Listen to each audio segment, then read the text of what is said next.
Assalamualaikum warahmatullahi wabarakatuh. Perkenalkan, nama saya Zainal Arifin dari kelas A12. NIM 22811305555 dan saya akan menjelaskan tentang adanya penugasan, yaitu tentang pembuatan rencana pelaksanaan pembelajaran atau RPP. Nah, saya ditugaskan untuk mengajar di MTS Huda, yaitu mata pelajaran Akidah Akhlak kelas 7. Materi pokok yaitu membiasakan akhlak terpuji, ikhtiar, sabar, dan syukur. Alokasi waktu yaitu 2 kali 35 menit atau 1 kali pertemuan. Tahun pelajaran yaitu 2024 atau 2025. Dan saya akan menjelaskan kompetensi dasar atau KD, yaitu pengertian akhlak terpuji dan positif, sifat ikhtiar, sabar, dan syukur. Dan kemudian ada mengomunikasikan hasil analisis, contoh penerapan perilaku ikhtiar, sabar, dan syukur. Dan kemudian yaitu ada indikator pencapaian kompetensi, yaitu diantaranya ada menjelaskan pengertian ikhtiar, sabar, dan syukur sesuai ketentuan Islam. Dan berikutnya yaitu ada penyajian contoh perilaku akhlak terpuji, ikhtiar, sabar, dan syukur. Dan selanjutnya yaitu ada tujuan pembelajaran. Nah, di sini tujuan pembelajaran sangat penting sekali, yaitu karena melalui metode ceramah dan mencari informasi peserta didik dapat menyebutkan dan menjelaskan pengertian ikhtiar, sabar, dan syukur. Dan kemudian yaitu ada bagian B, yaitu materi pembelajaran. Nah, di sini materi pembelajarannya yaitu diantaranya yang ke-1 yaitu ada ikhtiar. Ikhtiar adalah usaha seseorang dalam memperoleh suatu keinginan dan proses usaha yang dilakukan untuk mencapai hasil yang terbaik sesuai keinginan. Akhlak ini merupakan salah satu sikap yang diajarkan Rasulullah untuk para umatnya. Dan yang kedua yaitu ada sabar. Sabar adalah sikap menahan emosi dan keinginan. Sikap sabar itu kemampuan untuk bertahan dalam keadaan sulit. Kesabaran mungkin melibatkan ketekunan dalam menghadapi penundaan. Dan yang terakhir yaitu ada syukur, adalah memberikan pujian kepada Allah dengan cara taat kepadanya, tunduk dan berserah diri hanya kepada Allah Subhanahu wa Ta'ala, serta mengucapkan berterima kasih kepadanya atas karunia yang telah dianugerahkan. Dan berikutnya yaitu ada bagian C, yaitu media, alat, dan sumber pembelajaran. Nah, yang pertama yaitu ada media. Media yaitu tentang multimedia interaktif atau lembar kerja siswa dan lembar penilaian. Dan yang kedua yaitu ada alat bahan, yaitu diantaranya ada spidol, papan tulis, penggaris, dan pensil. Dan yang ketiga yaitu ada sumber belajar, buku Akidah Akhlak kelas 7. Bagian D yaitu ada langkah-langkah kegiatan pembelajaran, yaitu diantaranya ada pendahuluan, yaitu sekitar selama 6 menit. Nah, yaitu ada bagian A, yaitu tentang guru melakukan pembukaan dengan salam pembuka dan berdoa untuk memulai pembelajaran, memeriksa kehadiran peserta didik sebagai sikap disiplin.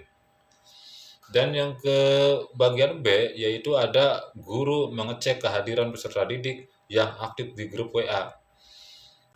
Dan berikutnya yaitu ada bagian kedua, yaitu ada kegiatan inti selama 60 menit.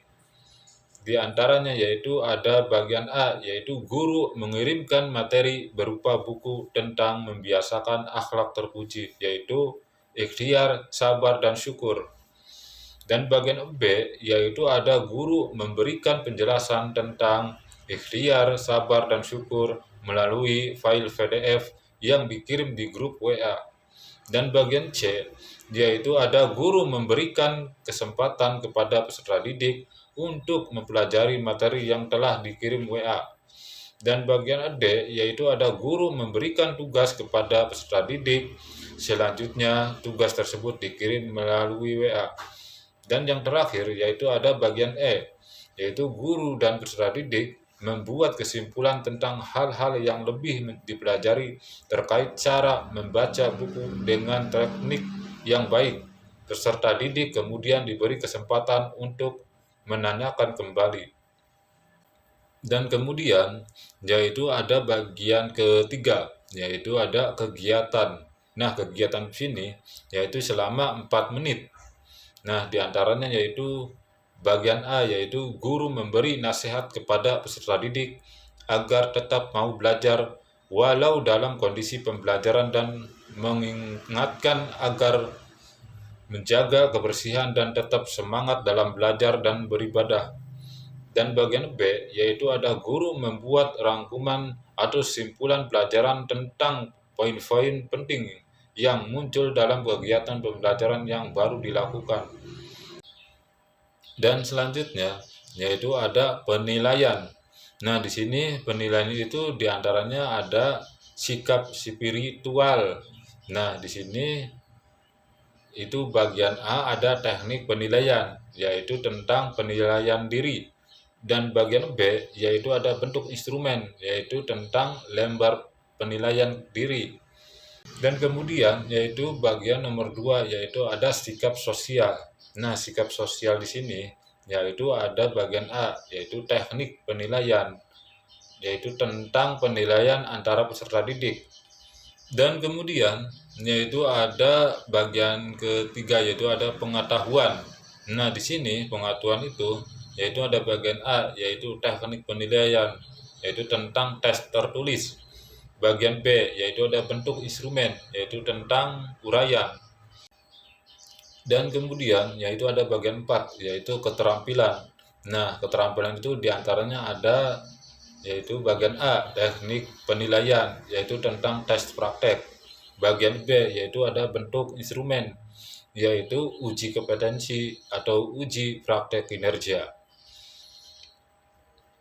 Dan kemudian yaitu ada asesmen dilakukan untuk menilai pencapaian siswa. Nah, diantaranya yaitu bagian A, asesmen individu atau kelompok. Bagian B, yaitu tes tertulis, pengetahuan, pilihan ganda, esai, dan praktek. Dan bagian C, yaitu ada individu kelompok. Dan kemudian yaitu ada rubrik penilaian perilaku. Nah, diantaranya yaitu ada aspek yang dinilai dan rubrik. Nah, saya akan menjelaskan tentang aspek yang dinilai, yaitu yang pertama ada menunjukkan rasa ingin tahu, dan rubriknya yaitu menunjukkan rasa ingin tahu namun tidak terlalu antusias dan baru terlibat aktif dalam kegiatan kelompok ketika disuruh guru. Dan kedua, ingin tahu tentang penilaian hasil belajar siswa dan sejauh mana perkembangan prestasi siswa. Dan aspek yang dinilai yang bagian nomor 3 yaitu berkomunikasi terhadap guru dan siswa. Rubriknya yaitu yang pertama, berkomunikasi terhadap guru maupun teman di sekolah harus sopan. Dan yang kedua yaitu ada aktif dalam tanya jawab dalam diskusi pembelajaran. Dan yang terakhir yaitu ada bagian yang ketiga, yaitu ada kriteria penilaian proyek. Nah, di sini kriteria penilaian proyek yaitu ada format penilaian proyek. Nah, diantaranya yaitu seperti nama, adanya waktu, adanya pelaksana, nama kelompok, dan kelas. Sekian saja, itulah dari penjelasan-penjelasan dari saya tentang RPP, dan mudah-mudahan bermanfaat, dan saya mengucapkan terima kasih. Assalamualaikum warahmatullahi wabarakatuh.